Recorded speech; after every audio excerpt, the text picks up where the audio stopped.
Okay, next हमारा है tetracyclines. Tetracycline और अमाइनोग्लाइकोसाइड्स मैंने बताया था कि दोनों ही 30S राइबोसोम पे बाइंड करते हैं सब यूनिट पे और इनहिबिट करते हैं प्रोटीन सिंथेसिस को। सो टेट्रासाइक्लिन्स ग्रुप के अंदर कौन कौन से नेक्स्ट ड्रग्स हैं? इसमें खुद टेट्रासाइक्लिन है, डॉक्सीसाइक्लिन है, डेमिक्लोसाइक्लिन है, माइनोसाइक्लिन है और एक टाइगीसाइक्लिन है। सो ये सारे नाम आपको आने चाहिए। टेट्रासाइक्लिन्स आर वेरी इंपॉर्टेंट, इनके जो साइड इफ़ेक्ट हैं वो बहुत ज़्यादा इंपॉर्टेंट हैं। इसके मैकेनिज्म ऑफ एक्शन वही सेम टू सेम वही है जो मैंने बताया आपको कि ये ट्रांसपोर्ट होते हैं इनटू बैक्टीरिया सेल के अंदर और बाइंड करते हैं 30S राइबोसोम के साथ। इस तरह से ये प्रिवेंट करते हैं अटैचमेंट ऑफ ट्रांसफर आरएनए। जब ट्रांसफर आरएनए बाइंड ही नहीं करेगा बाइंडिंग साइट पे तो इसका मतलब ये है कि इनिशिएशन कम्प्लेक्स नहीं बनेगा। इनिशिएशन कम्प्लेक्स नहीं बनेगा तो प्रोटीन की सिंथेसिस नहीं होगी। तो ये इसका शॉर्ट सा जो है वो आपने मैकेनिज्म ऑफ एक्शन याद रखना है। इसके बाद मैंने थोड़े से साइड पे लिखे हुए हैं जो कि बहुत ज़्यादा इंपॉर्टेंट नहीं है लेकिन फिर भी आप याद कर लें कि जो टेट्रासाइक्लिन है वो मोस्टली एटिपिकल बैक्टीरिया के लिए हैं, अनयूजुअल बैक्टीरिया या फिर एटिपिकल बैक्टीरिया।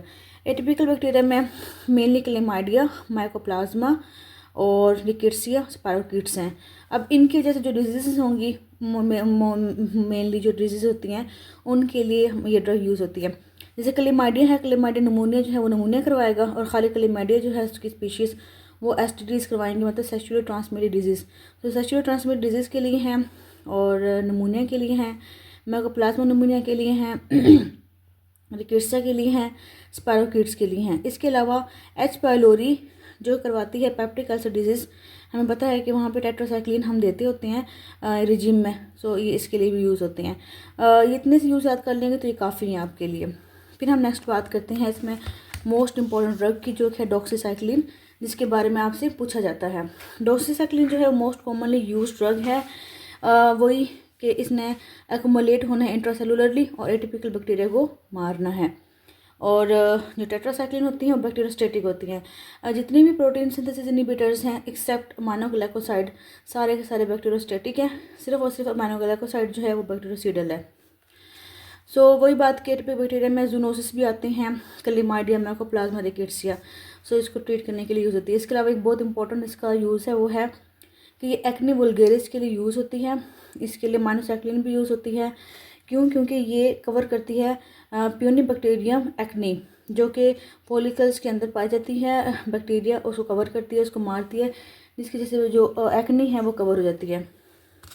ये बहुत ही इंपॉर्टेंट ड्रग है। इसमें डेमिक्लोसाइक्लिन डेमिक्लोसाइक्लिन जो है वो एंटीबायोटिक यूज़ नहीं होती बल्कि इसका एक अलग इफ़ेक्ट है कि ये क्या करती है कि ये रीनल टिश्यूज़ के अंदर एडीएच को एंटागोनाइज करती है, एंटी डायरेटिक हार्मोन को अटैच नहीं होने देती रिसेप्टर से। सो ये एंटागोनिस्ट एक्ट करती है। सो हम इसको यूज़ करते हैं एसआईडीएच। एसआईडीएच जो है वो है syndrome of inappropriate ADH secretion. अगर इनएप्रोप्रिएट सक्रीशन हो रही हो, एडीएच का ट्यूमर आ गया हो, बन गया हो, तो उसको ट्रीट करने के लिए हम यूज़ करते हैं। सो ये क्या करवाएगी? इननेफ्रोजेनिक डायबिटीज़ इंसिपिडस करवाएगी ताकि हम सिंड्रोम ऑफ इनएप्रोप्रिएट एडीएच को रिवर्स कर सकें। सो ये आपने याद रखना है फॉर एमसीक्यूज़। नेक्स्ट बहुत इंपॉर्टेंट इसका एक चीज़ वो है कि एब्जॉर्प्शन। जो टेट्रासाइक्लिन्स की एब्जॉर्प्शन है वो इम्पेयर होती है अगर हम साथ मिनरल्स या एंटासिड्स ले रहे हैं। सपोज करें एक पेशेंट है और आपने उसको कैल्शियम की टैबलेट दे दी हैं, च्यूकॉल दे दी है, कोई भी टैबलेट दे दी कैल्शियम के साथ, आपने डॉक्सीसाइक्लिन दे दी है। तो इसका मतलब ये है कि कैल्शियम जो है वो एज अ कैटाइन है। सो कैटाइन जो है वो बाइंड करती है टेट्रासाइक्लिन के साथ और चिलेट बना देती है ड्रग का और एब्जॉर्ब नहीं होने देती। इस तरह से ड्रग की एब्जॉर्प्शन नहीं हो पाती। अगर कैल्शियम ले रहा हो या पेशेंट आयरन ले रही हो या फिर दूध के साथ गोली खा रही हो तो आपने स्पेशल बताना है पेशेंट को कि मिल्क के साथ आपने गोली नहीं खानी या टाइम जो है वो चेंज कर दें। अगर आयरन ले रही है वो तो वो आयरन सुबह के टाइम लें, जो गोली है वो रात के टाइम लें। सो इस तरह से जो है एब्जॉर्प्शन इम्पेयर नहीं होगी। फिर हम बात करते हैं इसकी रेजिस्टेंस की। टेट्रासाइक्लिन को किस तरह रेजिस्ट करती है बैक्टीरिया?